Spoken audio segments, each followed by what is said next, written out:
माय माऊली नमस्कार. आज आपण श्री समर्थ रामदास स्वामींचे अल्पचरित्र बघूया. बोला जय जय रघुवीर समर्थ.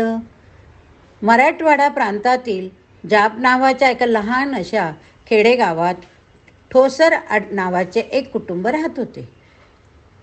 हे गाव गोदावरी नदीच्या काठावर बसलेले. गावातील रहिवाशांचा मुख्य व्यवसाय शेती हाच होता.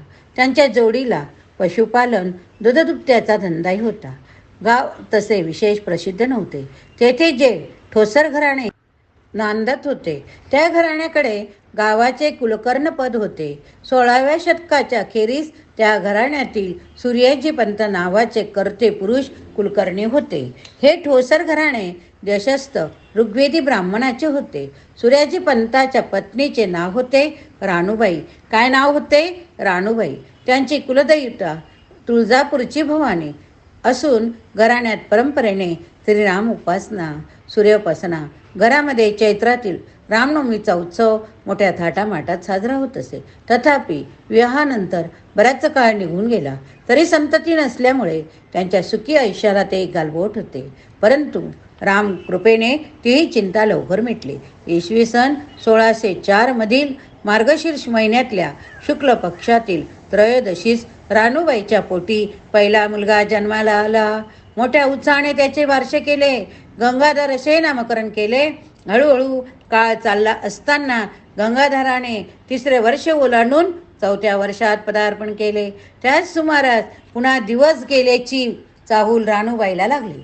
यथावकाशपूर्ण दिवस भरल्यावर त्यांना आणखी एक मुलगा झाला. तो दिवस होता इसवी सन 1608 मधल्या चैत्र पक्षातील शुद्ध नवमी, अर्थात राम नवमीचा दिवस.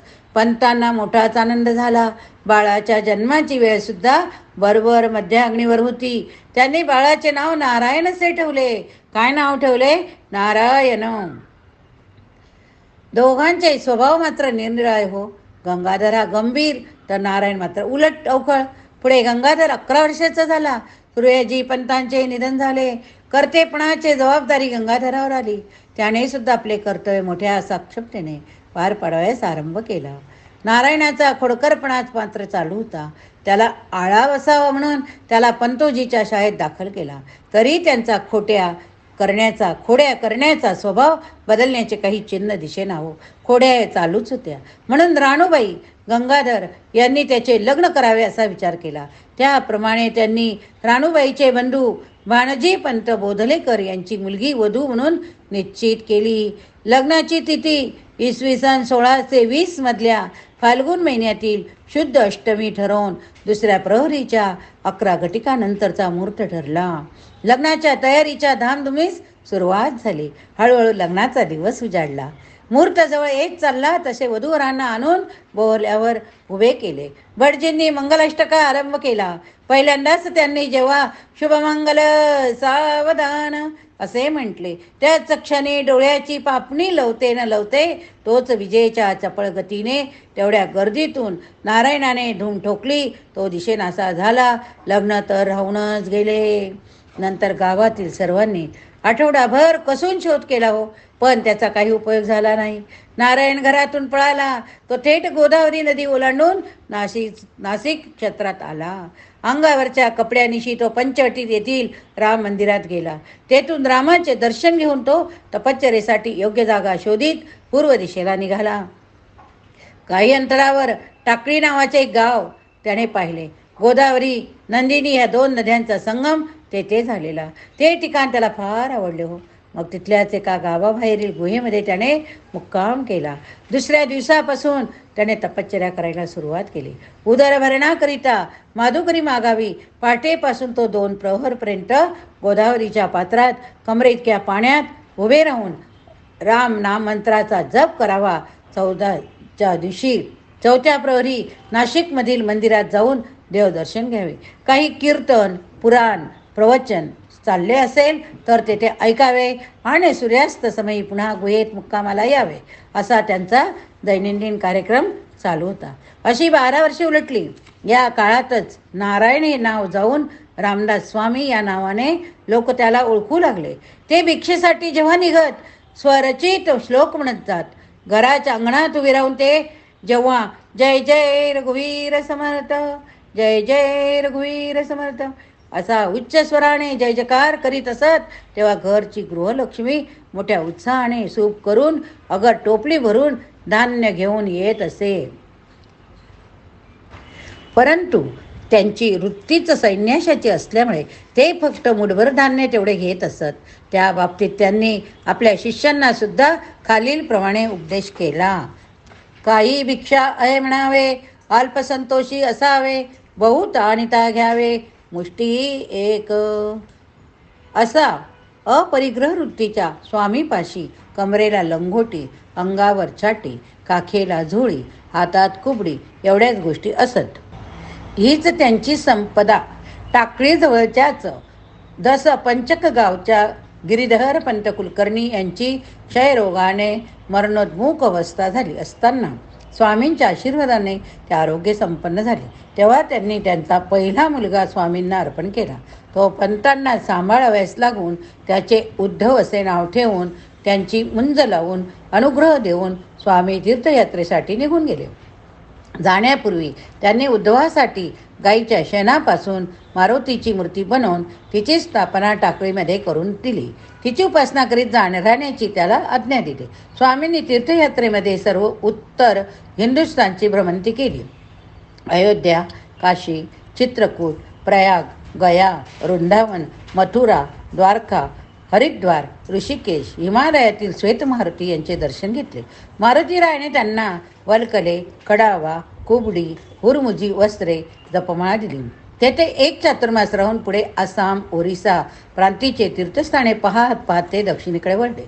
दक्षिणेकडील तीर्थक्षेत्रे करून जनतेची हलाखी, बेबंदशाही, राज्यकर्त्यांची मरगुरी यांच्यावर कोण करीत ते इसवी सन 1644च्या सुमारास महाराष्ट्रातील सातारा परिसरात कृष्णा नदीकाठी येऊन दाखल झाले. या भ्रमंतीमध्ये त्यांनी अनेक ठिकाणी हनुमान मंदिराची स्थापना केली. याच सुमारास महाराष्ट्रात शिवाजी महाराजांचा उदय झाला होता. त्यांना सहाय्य करण्यासाठी म्हणून स्वामींनी महाराष्ट्र हेच आपले कार्यक्षेत्र निवडले. सैन्यासाने जन्मभूमी जननी यांचे पुनश्च दर्शन घ्यावे या नियमानुसार ते एकदा जांब येथे गेले. आईला भेटले. त्यावेळी राणूबाईची दृष्टी गेलेली होती, पण तिच्या डोळ्यावरून हात फिरून स्वामींनी तिला पुन्हा दृष्टी प्राप्त करून दिली. तेथून निघून ते टाकळी येथे गेले. उद्धवासोबत घेऊन पुन्हा सातारा मुक्कामी आले. कराड येथील गावाबाहेरच्या डोंगरावर आपला मुक्काम ठेवून त्यांनी भिक्षेच्या निमित्ताने गावोगाव फिरून लोकांना मार्गदर्शन करीत जनसंग्रहाचे आपले कार्य आरंभले. त्याकरिता त्या काळानुसार कीर्तन, प्रवचन गोष्टींचा ते पुरेपूर उपयोग करीत सतत फिरत लोकांशी संवाद साधत त्यांची सुख दुःखे जाणून घेत त्यांना मार्ग दाखवा असा त्यांचा नित्यक्रम. सातारा, सांगली, कोल्हापूर, रायगड अशा 4 जिल्ह्यात त्यांचा संचार असे. लोकांना एकत्र आणण्याकरिता त्यांनी देवळांचा उपयोग करून घेतला. स्वतः त्यांनी 11 गावी मारुतीची स्थापना केली. शिवाय चाफळ या गावी एक मोठे राम मंदिर बांधले.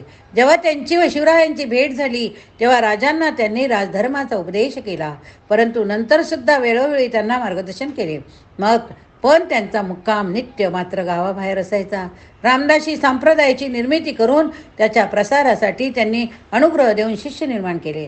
त्यात दसपंचक येथील उद्धव, शहापूर येथील बाजी पंत कुलकर्णी, ब्रह्मपुरी येथील अंबाजी उपाख्य, कल्याण स्वामी, दिवाकर गोसावी इत्यादी प्रमुख अशा शिष्याप्रमाणे स्त्री शिष्याही होत्या. त्यांच्यापैकी कराड येथील रुद्राजी पंत देशपांडे यांची कन्या चिमणाबाई उर्फ अक्काबाई, सतीबाई, वेणाबाई ह्या प्रमुख होत्या.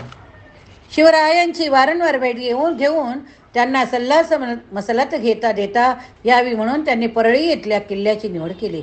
त्या सज्जनगड असे नाव देऊन अखेरपर्यंत तेथे वास्तव्य केले. इसवी सन 1650चा मुक्काम येथेच होता, तो अगदी अखेरीपर्यंत. त्यांनी एकांतात शिवरायासमवेत शिवराज्य वाढविण्याचा अनेक तजविजा घेतल्या. मध्यंतरीच्या काळात त्यांनी शिवथळ या एकाच जागी कल्याण स्वामींना सोबत घेऊन त्यांच्या प्रसिद्ध असा आत्माराम व दासबोध या 2 रचना लिहून घेतल्या. इसवी सन 1674च्या ज्येष्ठ महिन्यात काशी येथील महापंडित गागा भट्ट यांच्या करवी रायगड येथे शिवाजी महाराजांना राज्याभिषेक करण्यात आला. शिवराय छत्रपती झाले. रामदासांनी अनेक वर्ष मनात जोपासलेले स्वप्न साकार झाले. महाराष्ट्राची आनंदवन भुवन झालेले त्यांनी पाहिले. पण हे सुखाचे दिवस लवकरच संपले.